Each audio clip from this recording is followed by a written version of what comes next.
Hello বন্ধুরা, আমি পিনাকি। তোমরা দেখছো পিনাকি মাই ব্লগস। আশা করি তোমরা সবাই ভালো আছো, সুস্থ আছো।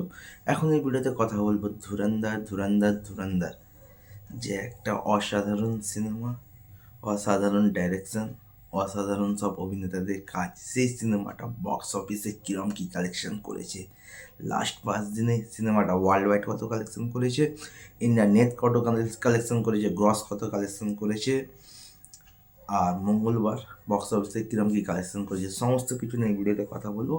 নতুন তাহলে সাবস্ক্রাইব করে দাও, ভিডিও ভালো লাইক করে দাও, কমেন্ট করে দাও, শেয়ার করে দাও। প্রথমত সিনেমাটা রিলিজ হয়ে 5 দিন হয়ে গেছে, ঠিক আছে। এই 5 দিনে যদি ওয়ার্ল্ড ওয়াইড কালেকশান বলি, তাহলে ওয়ার্ল্ড ওয়াইড কালেকশান হচ্ছে 233,50,00,000। এটা হচ্ছে ট্রেড ফিগার, প্রডিউসার ফিগার এখনও আসেনি। আজকে প্রডিউসার ফিগার যেটা এসছে সেখানে শুধু নেট বক্স অফিস কালেকশন দেওয়া হয়েছে। ডে 1-এ 28,60,00,000, ডে 2-তে 33,10,00,000, ডে 3-তে 44,80,00,000, ডে 4 মানে মানডে 24,30,00,000 এবং টিউসডে মানে মঙ্গলবার 28,60,00,000। 28,60,00,000 মঙ্গলবার বক্স অফিস কালেকশন করেছে।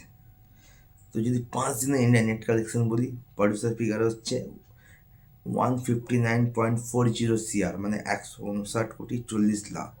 আর ট্রেড ফিগার হচ্ছে 5 দিনে 153,25,00,000। মানে ট্রেড ও প্রডিউসার ফিগারের মধ্যে মাত্র 6 কোটি থাকবে। এবার যদি ওই 160 কোটি যদি আমি গ্রস দেখি, তাহলে 160 কোটি গ্রস হচ্ছে 185 কোটি। আর ওভারসিজ থেকে 5 দিনে কালেকশন করেছে 50 কোটি। ট্রেড ফিগার বলছে ওয়ার্ল্ড ওয়াইড 233,50,00,000। এটা যদি প্রডিউসার ফিগার আসে তাহলে মেবি এটা 240 বা 242 কোটি বক্স অফিস কালেকশন হবে। আর ইভেন বুধবারও বক্স অফিস থেকে একটা ম্যাসিভ কালেকশন করতে চলেছে ধুরন্ধর। কারণ এখনও প্রতি ঘন্টায় 8,000, 10,000, 12,000, এমনকি 15,000 অবধি টিকিট সেল সোল্ড আউট হয়েছে। তো তোমাদের মতামত ধুরন্ধর বক্স অফিসে যে কামালের ধামাকা মারছে, তোমার মতামত জানাতে পারো।